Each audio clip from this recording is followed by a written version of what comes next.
할렐루야. 오늘도 하나님께서 우리에게 놀라운 은혜를 베풀어 주실 줄 믿습니다. 옆에 계시는 분들과 함께 인사해 보도록 하겠습니다. 사랑합니다. 축복합니다. 오늘도 말씀 안에서 힘을 얻읍시다. 아멘. 오늘도 말씀 안에서 힘을 얻는 우리가 되기를 원합니다. 성경에는 여러 믿음의 사람들이 등장합니다. 우리는 그들의 삶을 보면서 때때로 도전을 받기도 하고 은혜를 발견하기도 하며 과연 무엇이 하나님께서 진정으로 기뻐하시는 삶일까 깊이 고민해 보기도 하지요. 여러분, 아브라함, 모세, 다윗, 다니엘, 베드로, 바울, 그 이름만 들어도 우리의 가슴 한켠을 찡하게 만드는 정말 대단한 사람들이지 않습니까? 그러나 여기에 한 가지의 문제가 있습니다. 우리는 성경 속에 등장하는 이 인물들을 너무나 대단하다고 생각한 나머지 그들을 너무 과대평가한다는 경향이 있다는 것입니다.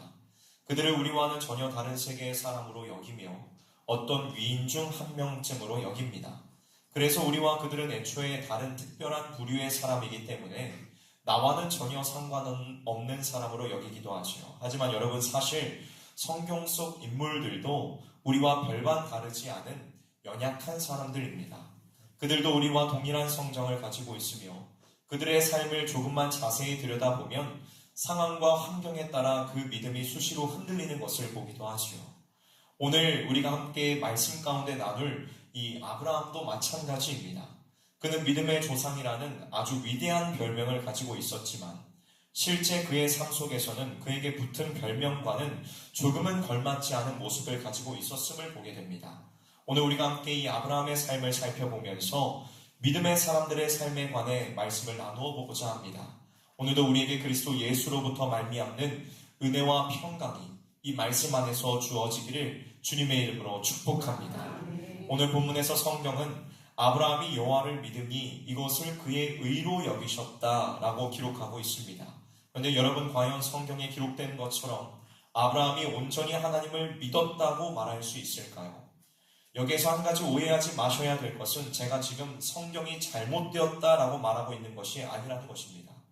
아브라함은 분명히 하나님의 약속과 말씀을 믿고 신뢰했습니다. 그럼에도 불구하고 이러한 질문을 여러분들에게 드리는 것은 성경이 이렇게 기록하고 있는 이유를 우리가 깊이 생각해 보아야 한다는 것입니다.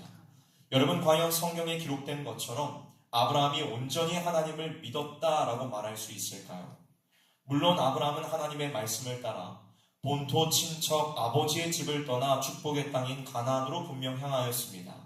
시족 공동체를 이루었던 당시의 사회적, 문화적인 특성을 고려할 때에 자신이 살던 지역을 떠나 전혀 알지 못하는 다른 곳으로 거처를 옮긴다는 것은 자신뿐만 아니라 모든 가족 구성원 전체를 위기에 빠뜨릴 수 있는 아주 위험천만한 일이었지요. 그럼에도 불구하고 아브라함은 오직 하나님의 말씀만을 의지하여 갈 바를 알지 못하고 떠났습니다. 여러분, 분명 이 일은 아무나 할 수 없는 일입니다. 분명 믿음이 없이는 실행할 수 없는 일이지요. 여기까지만 보면 아브라함은 대단한 믿음을 소유하고 있었음이 분명합니다. 그러나 진짜 문제는 이후부터 시작되게 됩니다. 하나님께서는 아브라함을 부르실 때에 그에게 한 가지의 약속을 주셨습니다. 이것을 우리는 언약이라고 부르지요. 아브라함이 하나님과 맺은 언약의 내용은 네가 민족을 이루고 내 이름을 창대케 하며 너는 복이 될 것이라는 것이었습니다.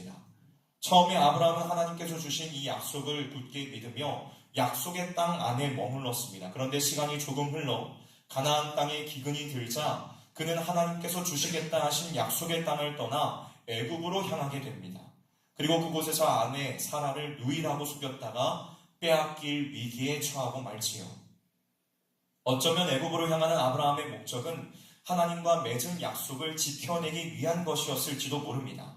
하나님의 약속을 이룰 대상자인 자신이 심한 기근 속 신변에 문제가 생기게 되면 하나님과 맺은 약속에도 차질이 생기기 때문에 그러한 상황이 발생하는 것을 막기 위하여 나름대로 고심한 끝에 풍요로운 땅인 애굽으로 내려간 것이었을지도 모른다는 것입니다.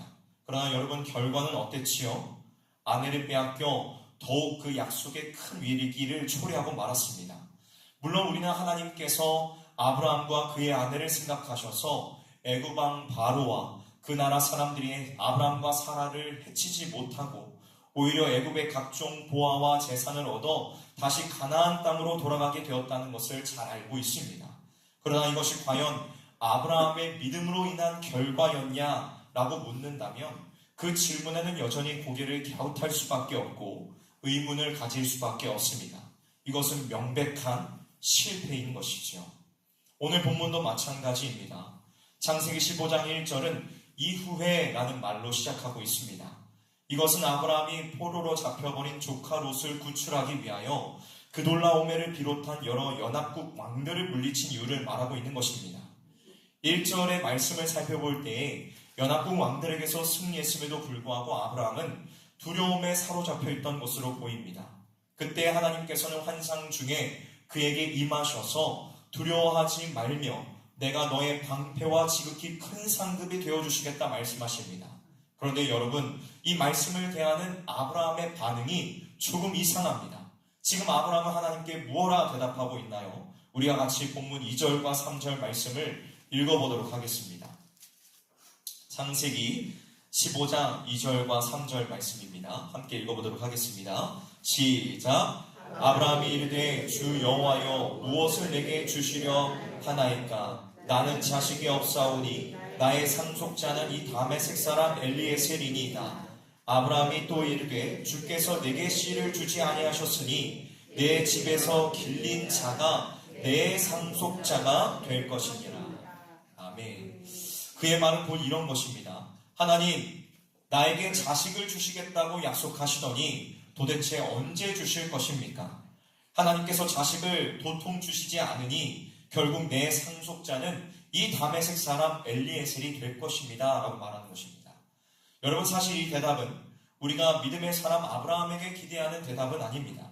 우리가 그에게 기대하는 대답은 네 하나님 감사합니다. 하나님의 약속을 잘 기다릴 수 있도록 끝까지 내 믿음을 지켜주옵소서와 같은 답변일 것입니다. 그의 투정과 불만에는 의심과 불안이 묻어 있었습니다. 하지만 하나님께서는 그를 꾸짖지 않으시고 오히려 부드럽게 이끌어 가십니다. 그리고 그를 데리고 밖으로 나아가 하늘을 보이시며 그와 맺은 약속을 다시 한번 확인시켜 주시죠. 하나님께서 지금 그에게 시청각 교육을 하고 계시는 겁니다. 일이 있고 난 후 아브라함이 하나님과 맺은 약속을 온전하게 믿고 기다렸다면 참으로 좋았을 것입니다. 그러나 안타깝게도 아브라함은 한 장도 채 지나지 않은 이 창세기 16장에서 애굽 사람 여종 하갈을 통하여 아들 이스마엘을 낳고 맙니다. 이것도 역시 하나님과 맺었던 언약을 자신의 힘과 열심으로 이루어 보고자 한 결과였지요. 그러나 이것도 명백한 실패였습니다. 그렇다면 여러분, 창세기 15장 6절에 아브라함이 여호와를 믿으니 이것을 그의 의로 여기셨다는 것은 도대체 무엇을 의미하는 것일까요? 이것은 그가 완벽한 믿음의 삶을 살았다는 것을 말해주는 것이 아닙니다. 또한 아브라함이 인격적으로 바르고 의로운 사람이라고 말해주는 것도 아니지요.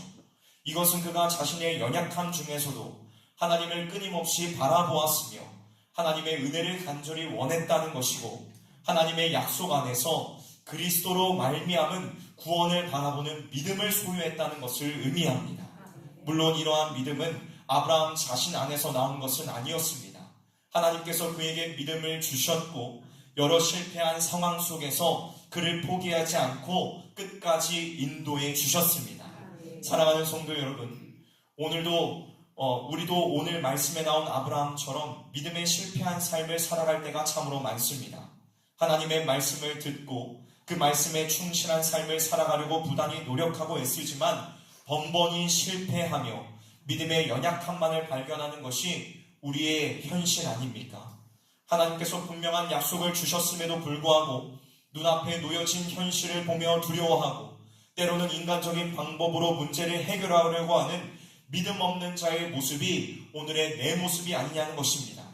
오늘 말씀 속에서 발견하게 되는 진정한 은혜는 믿음의 조상이라고 불리운 이 아브라함조차도 많은 실패를 경험했다는 것입니다. 그리고 그 실패 속에서도 하나님께서는 신실하게 그를 인도하시고 그의 믿음 없음을 책망하거나 정죄하지 않으시며 끊임없는 기회를 베푸셔서 결국 창세기 22장에 이르러 그를 전례 없는 믿음의 사람으로 만드셨고 또한 믿음의 조상으로 만드셨다는 것입니다. 로마서 4장 17절에서 18절은 이렇게 증언합니다. 한번 찾아볼까요? 로마서 4장 17절에서 18절의 말씀입니다.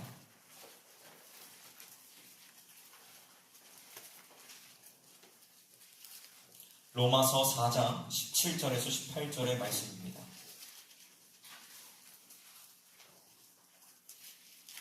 로마서 4장 17절에서 18절 말씀 우리 함께 읽어보도록 하겠습니다.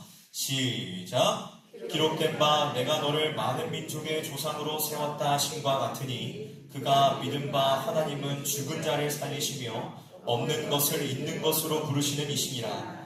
아브라함이 바랄 수 없는 중에 바라고 믿었으니 이는 내 후손이 이같으리라 하신 말씀대로 많은 민족의 조상이 되게 하려 하심이라.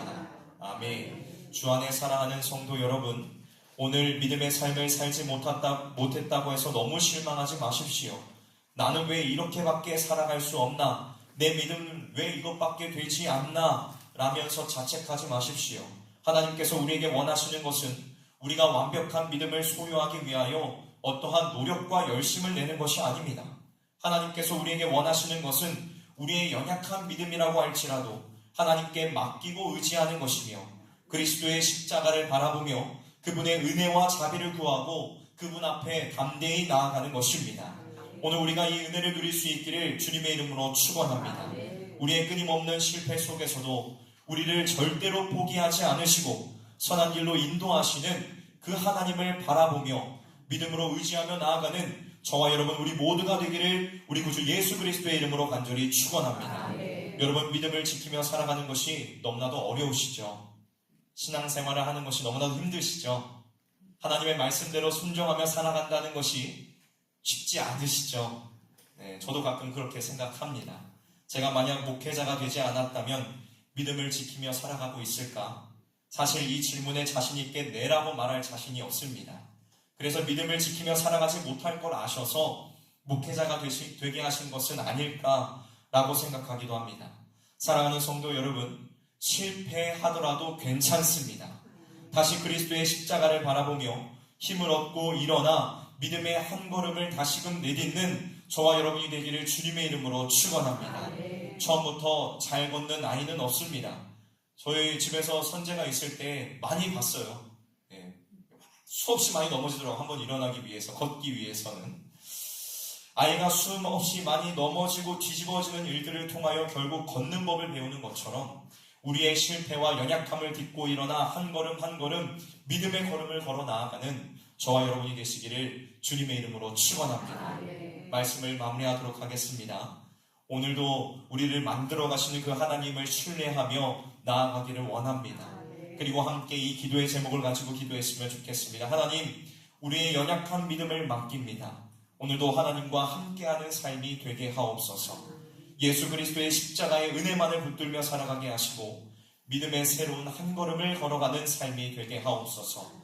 오늘도 말씀 안에서 풍성한 은혜와 풍요로운 기쁨을 누리는 저와 여러분이 되시기를 주님의 이름으로 축원합니다. 기도하도록 하겠습니다.